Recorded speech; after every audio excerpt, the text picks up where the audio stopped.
सो मुझे अर्थराइटिस है, तो अर्थराइटिस भी कम हो सकता है क्या कुंभक से?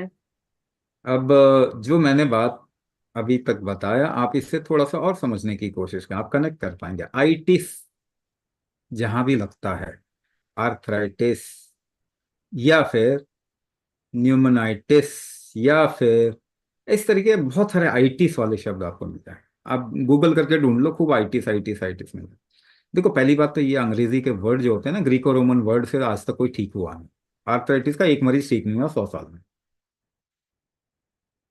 मगर इनकी सबसे बड़ी प्रॉब्लम है फिरंगियों की, वो जहां भी जाएंगे ना कहेंगे हमने ढूंढा। 12-15 हजार साल की सभ्यता को वो 2000 की सभ्यता ने ढूंढा, 2000 साल की।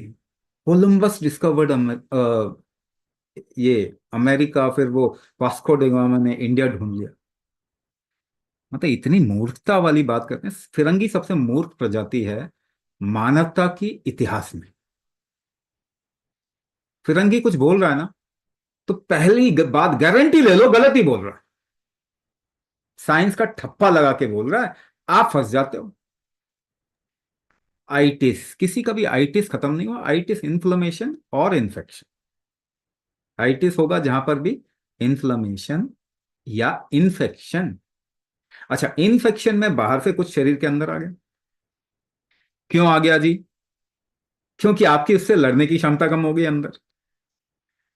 इन्फेक्शन कभी भी आपका शरीर गर्मी बढ़ा के, पित्त बढ़ा के इन्फेक्शन को खत्म कर देता है। यानी आप सभी को वायरल हुआ होगा, कोरोना हुआ होगा। शरीर कैसे लड़ेगा वायरल से? एकदम से फीवर लाएगा, गर्मी बढ़ाएगा, विच इज गुड। मगर आप क्या करोगे? फट से एक पैरासिटामोल खा लोगे। शरीर को वो काम नहीं करने दोगे जो काम कर रहा है। अब शरीर को आप काम ही नहीं करने दे रहे कोई, तो ये आपको ठीक कैसे करेगा ये बताओ। तो अब पहली बात, इन्फेक्शन को भी अगर आपके शरीर को ठीक करना है, तो भी आपको उसको फीवर लाने देना चाहिए। भाई उल्टी होती है, उल्टी रोक देते हैं। दस्त होता है, दस्त रोक देते हैं। आपने बैंक क्या पेट में ही जमा करके खोल रखा है क्या? कुछ भी नहीं निकालना बाहर, अंदर से बाहर। मतलब टॉर्चर कर रहे हैं, उसको ट्रीटमेंट बोलते हैं। तो इतनी कॉमन सेंस है, सबके लिए कॉमन सेंस है, सब समझ सकते हैं इस बात को। तो आइटिस का दूसरा पक्ष क्या है? इन्फेक्शन अगर है, आजकल हिडन इन्फेक्शन बहुत है मानव शरीर में। ऐसा क्यों है? क्योंकि जितने कीटाणु है ना, वो बड़े जीव में डिस्ट्रीब्यूट होते हैं।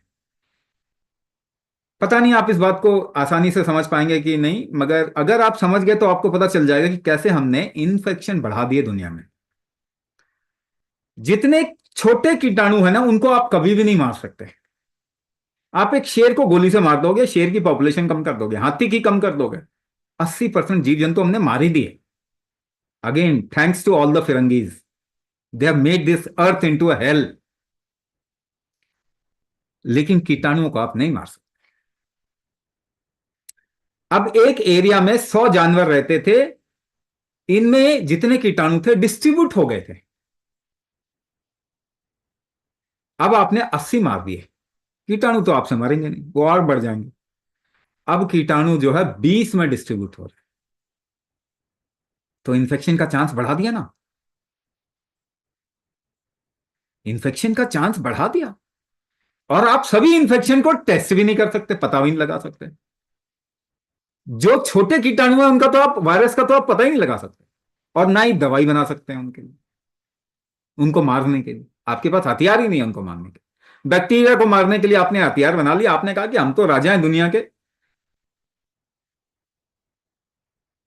यही एलोपैथी है ना, बैक्टीरिया को मारने के लिए दवाई बना दी, एक पेनिसिलिन बना के, फिर कहते हैं हम तो राजा हैं दुनिया के, सब कुछ हम ही ठीक करेंगे, सबको मार दो और सभी को। मूर्ख फिरंगियों की बात आप मानेंगे? आपका शरीर खराब हो, आपके आगे के बच्चे बर्बाद हो जाएंगे। तो इन्फेक्शन, अगले 25 साल में कोई भी इन्फेक्शन आप मेडिसिन से नहीं ठीक कर पाओगे।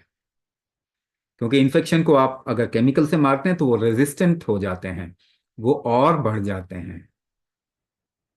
तो हमने अपने मृत्यु का सामान इकट्ठा कर लिया है। आज तो फिर भी एक एंटीबायोटिक खाओ तो आप इन्फेक्शन से निकल सकते हो, आज से 20 साल बाद में कोई चारा नहीं होगा। दूसरे पार्ट, इन्फ्लेमेशन। इन्फ्लेमेशन क्यों होगा आपके शरीर में? अगर आप शरीर के कामकाज में छेड़छाड़ करेंगे तो दो चीजों का इम्बैलेंस हो जाएगा आपके शरीर में। इसको सीधी भाषा में हम मेटाबॉलिज्म और इम्यूनिटी कहते हैं, जो कि रिवर्स एक्ट करते हैं। इम्यूनिटी बढ़ेगी तो मेटाबॉलिज्म डाउन, मेटाबॉलिज्म बढ़ेगा तो इम्यूनिटी बैलेंस आउट हो जाएगी। दूसरे तरीके से इसको बोला जा सकता है रीजनरेशन और डीजनरेशन का इम्बैलेंस, होम्योस्टैसिस। आपके शरीर में, या आसानी से बोलूं तो, नए सेल्स बनने और गंदगी शरीर से निकलना, रीजनरेशन और डिटॉक्स का बैलेंस। तो आप छेड़छाड़ करेंगे ना, इन चीजों का इम्बैलेंस हो जाएगा। इसी को, इसका एक एग्रेवेटेड रूप है, इन्फ्लेमेशन का एक एग्रेवेटेड रूप है, उसे कहते हैं ऑटो इम्यून डिसऑर्डर या ऑटो इम्यून सिंड्रोम। सिंड्रोम का मतलब क्या होता है, हमें नहीं मालूम जी। जब डॉक्टर ने बोला पीसीओएस, पॉलीसिस्टिक ओवेरियन सिंड्रोम, आप, वो क्या बोल रहा है, हमें नहीं मालूम। वो कह रहा है ऑटो इम्यून सिंड्रोम, क्या बोल रहा है, हमें नहीं मालूम जी ये क्या है। आप सोचते हैं अंग्रेजी में बोल दिया जी, खुश हो जाओ, लड्डू बांटो। अंग्रेजी बोल दिया सामने वाले ने। आज तक कोई ठीक नहीं कर पाया। ठीक होता है जी, बोलेंगे नहीं जी नहीं होता। मतलब कमाल की बात है, कैसी कैसी बातें कर रहे हैं। सामने वाला बोलता है जी हमें ना तो मालूम है क्यों होता है, नाम ठीक कर सकते हैं, फिर भी लाइन लगा के जाते हो। अच्छा जी, एक हफ्ते बाद आना था, एक हफ्ते बाद जाओगे। अच्छा ये ट्राई कर लो, अच्छा वो ट्राई कर लो, कोई ठीक नहीं हुआ। बढ़ रही है दुनिया में ये चीज। आइटिस बढ़ रहा है, इन्फ्लेमेशन बढ़ रहा है, आपकी सारी डिजीज कहीं ना कहीं इन्फ्लेमेटरी डिफिकल्टी के साथ जुड़ी हुई है। मेटाबॉलिक डिसऑर्डर, आपने लिवर के साथ छेड़छाड़ किया, गोली खा के, केमिकल, आप केमिकल स्किन पे रगड़ लो ना जरा, जलन होगी ना, केमिकल से, हर केमिकल से जलन होगी। आप घी लगा लो, जलन कम हो जाएगा। आप लिवर में केमिकल बॉम्ब डालते हो, लिवर बेचारा थोड़ा फैट डिपॉजिट कर देता है बचाने के लिए, आप कहते हो फैटी लिवर हो गया। क्या आपको मालूम है हर दो में से एक इंसान को लिवर कॉम्प्रोमाइज है, सभी का लिवर कॉम्प्रोमाइज है, मगर एक को फैटी लिवर है, दो में से एक को। यानी लिवर कम काम कर रहा है, खतरे में है। तो इन्फ्लेमेशन, मेटाबॉलिक डिसऑर्डर, अगर इम्यून रिस्पॉन्स बहुत हाई है तो आपका शरीर मेटाबॉलिज्म कर ही नहीं पाएगा, नीचे जाएगा, उल्टा काम करता है। इम्यूनिटी बढ़ेगी तो मेटाबॉलिज्म डाउन, यानी आप भोजन को इस्तेमाल नहीं कर पाएंगे, रीजनरेशन नहीं होगा, डीजनरेशन होगा। डीजनरेशन का मतलब मर रहे हैं, टॉक्सिन्स हैं शरीर में, निकल नहीं रहा कुछ। तो आईटीसी तो आपने डेवलप कर दिया, इसको आप आर्थराइटिस बोल दो, है ना, एक वर्ड, आर्थराइटिस बोल दिया। तो आर्थराइटिस का इलाज क्या होगा? कोई इलाज है क्या? नहीं। आर्थराइटिस में आपको देंगे क्या? नहीं, जलन हो रहा है, दर्द हो रहा है, जॉइंट में पेन हो रहा है, तो क्या पेन किलर खा लो। गुरुजी मैंने मतलब 4 साल पहले आयुर्वेदिक ट्रीटमेंट ही करवाया था। पर मेरे पैरों में शक्ति नहीं रही, मतलब हाँ मैं 15 मिनट या आधा घंटा, पर 4 साल बाद अभी फिर से वही जॉइंट पेन हो रहा है फिर, और पैरों में शक्ति भी नहीं है, और मैं लंगड़ा भी रही हूँ अभी, हाँ। मतलब फिर से आयुर्वेदिक ही ट्रीटमेंट चालू करा है पर दूसरी जगह, मतलब मैंने एलोपैथी गई नहीं, पता है क्योंकि इसको ट्रीटमेंट ही नहीं है। मुझे ये एक बात बताओ, आप बाहर से कुछ भी लेते हैं, चाहे वो भोजन हो, चाहे वो आयुर्वेदिक दवाई हो, चाहे वो केमिकल दवाई, वो आपकी किसी भी शक्ति को तो नहीं बढ़ाता। भोजन आपकी शक्ति बढ़ाता है क्या? तो एग्जाम्पल समझो, 50 साल के इंसान ने 50 साल तक भोजन किया, सुपरमैन सुपर वुमेन बन जाना चाहिए था उसको। 60 साल, 70 साल, 80 साल, और कमजोर हो रहा है या शक्तिमान हो रहा है? भोजन तो आपकी शक्ति कम करती है ना। आयुर्वेद का पहला नियम क्या है? यथा बलम तथा निदान। आपके शरीर का जितना बल होगा उतना ही शरीर ठीक कर पाएगा। बाहर की मेडिसिन आपको कोई भी ठीक नहीं करती, ना आयुर्वेदिक ना केमिकल। आयुर्वेद का राजा कौन है जो वात को ठीक करता है? कुंभक। बल बढ़ाने का तरीका क्या है? कुंभक। यथा बलम तथा चिकित्सा। और कौन सा बल दुनिया का बल है? कुंभक बलम सर्व बलम। तो आपका शरीर आपको ठीक करता है, पहली बार पहली गांठ ये बांध लो। भोजन भी आपका शरीर उतना ही इस्तेमाल करेगा जितना उसमें बल है। आप बल बढ़ाने की जगह सारे इलाज कर रहे हो, कुछ भी काम नहीं करेगा। साफ बता रहा हूं, कुछ भी काम नहीं करेगा। आयुर्वेद का राजा है कुंभक, वो गद्दी पे हटा दिया गद्दी से उसको, और चले दुनिया को रूल करने। राजा ही नहीं है, रूल कहां से करेंगे? आयुर्वेद एलोपैथी से टक्कर नहीं ले सकता, क्योंकि एलोपैथी गोली चला के मारता है और आयुर्वेद पुचकार के ठीक करने की कोशिश करता है। कभी नहीं हो सकता।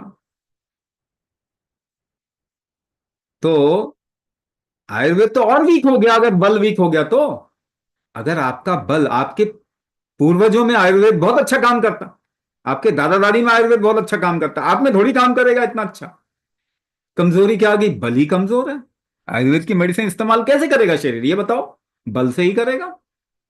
जितनी जठराग्नि होगी, जितनी गार्हपत्य अग्नि होगी, जितना मेटाबॉलिक हीट होगा, उतना ही तो आपका पचेगा कुछ भी। हम्म। तो वो तो आप देख ही रहे हो, आपके शरीर का बल कम हो गया, उसमें पांव कम का बल कम हो गया, यानी अपान शक्ति आपकी बिगड़ गई है। अपान शक्ति बिगड़ी में क्या क्या हो सकता है? पांव तो कमजोर होंगे ही होंगे, कॉन्स्टिपेशन आएगा, कॉन्स्टिपेशन भी आएगा, आपके शरीर में कोई चीज टॉक्सिन्स भी बढ़ेंगे, आइटिस तो होगा ही होगा, इन्फ्लेमेशन तो होगा ही होगा, मेटाबॉलिज्म भोजन पचना कम हो जाएगा, ठीक से नहीं पच पाएगा, या पचेगा जितना वो फैल नहीं पाएगा पूरे शरीर में। हम्म। ठीक है, अभी तो आयुर्वेदिक आप- ट्रीटमेंट आप ले सकते हैं, मगर आप शरीर का बल बढ़ाना यानी कुंभक करिए, वो सबसे जरूरी है। अष्टांग चिकित्सा एक प्रोग्राम होता है हमारा, ये तो वेट रिडक्शन का है, अष्टांग चिकित्सा प्रोग्राम होता है, उसमें ज्वाइन करिए और आपको बहुत फायदा मिलेगा उससे।